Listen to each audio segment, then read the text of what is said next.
কোন দিকটা যাবো বেটা? ফায়ার সার্ভিসের সাথে বিএনপি বাহিনী সহ বাহিনী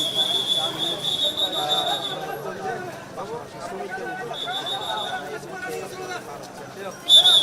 সেনাবাহিনী সবাই চেষ্টা করছে তাদেরকে নিরাপদে দ্রুত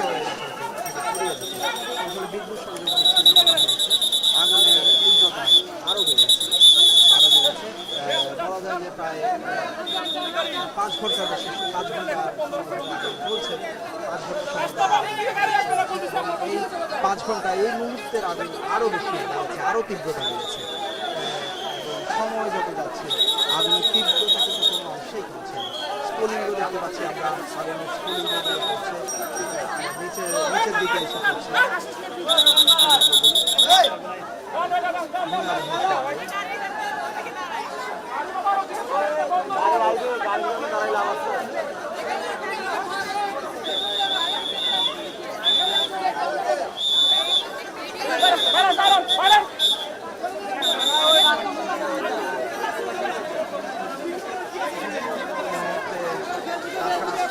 অন্যান্য কারখানা ক্ষতি হয়েছে, সেই কারখানাগুলো শ্রমিকদের এই অঞ্চলটি পার হতে হচ্ছে। বেশ ঝুঁকি নিয়ে তারা পার হচ্ছে, আতঙ্ক নিয়ে পার হচ্ছে।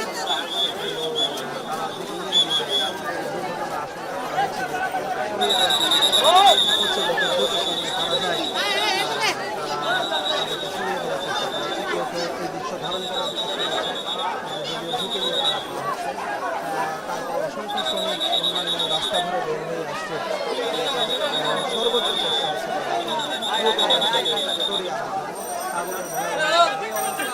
আরো বেশি বেড়েছে। চেষ্টা চলছে আগুনের আশেপাশে যারা আছে অসংখ্য কর্মী কাজ করছেন,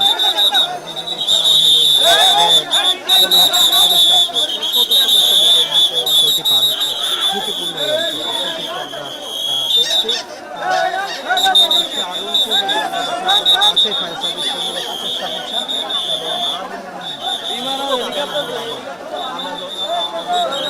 সেই লেলিহান শিখা, সেই ভয়াবহতা আমরা দেখছি। এই 5 ঘন্টার বেশি সময় পর আরও রয়েছে। ফায়ার সার্ভিসের যে গাড়িগুলো কাজে লেগেছিল সেগুলো সরিয়ে আনা হচ্ছে এই মুহূর্তে। 100-200 ফুটের পরে আগুন ছড়িয়ে পড়েছে। কারখানা থেকে বিভিন্ন যন্ত্রাংশ বিস্ফোরিত হয়ে বেরিয়ে আসছে। কারখানাটি দুটি কারখানা, এখানে একটি মেডিকেল গাউন তৈরির কারখানা, একটি তোয়ালে তৈরির কারখানা। দুটি কারখানা 7 তলা ভবন। প্রথমে 8 তলা ভবন, 7 এবং 8 তলায় আগুন লাগে। পরবর্তীতে 6, 5, 4 থেকে শুরু করে একদম ছড়িয়ে পড়ে। আশেপাশে কয়েকটি কারখানাও ঝুঁকিতে রয়েছে, তাদের অনেক আগেই ছুটি দেওয়া হয়েছে, কিন্তু সেই কারখানার যারা শ্রমিক রয়েছে তারা আশঙ্কা করছেন যে তাদের কারখানায় আগুনে লেগে যেতে পারে, নির্মাণ করা সম্ভব না হলে, যেটি আসলে আর সম্ভব হয়নি। ফায়ার সার্ভিস কর্মীরা এই উত্তাপের মধ্যেও জীবন ঝুঁকি নিয়ে কারখানাটি 20-30 গজের মধ্যে থেকে আগুন নেভানোর প্রাণান্ত চেষ্টা করছেন। অন্তত নিচতলায় তারা পানি ছেটানোর চেষ্টা করছেন। তবে উপরে যে 7-8 তলা বা 4-5 তলা যে আগুন লেগেছে সেখানে কোনোভাবেই পানি পৌঁছানো আসলে সম্ভব হচ্ছে না। সেখানে আগুন প্রথম দিকে একটি স্কাইলিফট দিয়ে চেষ্টা করা হচ্ছিল, কিন্তু সেটি আর সম্ভব নয়। আগুনের স্ফুলিঙ্গ যন্ত্রপাতি যেগুলো ছড়িয়ে পড়ছে, দেয়াল যে পড়ছে সেটিকে আগুনের স্ফুলিঙ্গের মতো মনে হচ্ছে আমাদের কাছে, কিন্তু অথচ সেগুলো ইট কিংবা যন্ত্রপাতি কিংবা কারখানার কোনো অংশ ছড়িয়ে পড়ছে, বড় বড় অংশ।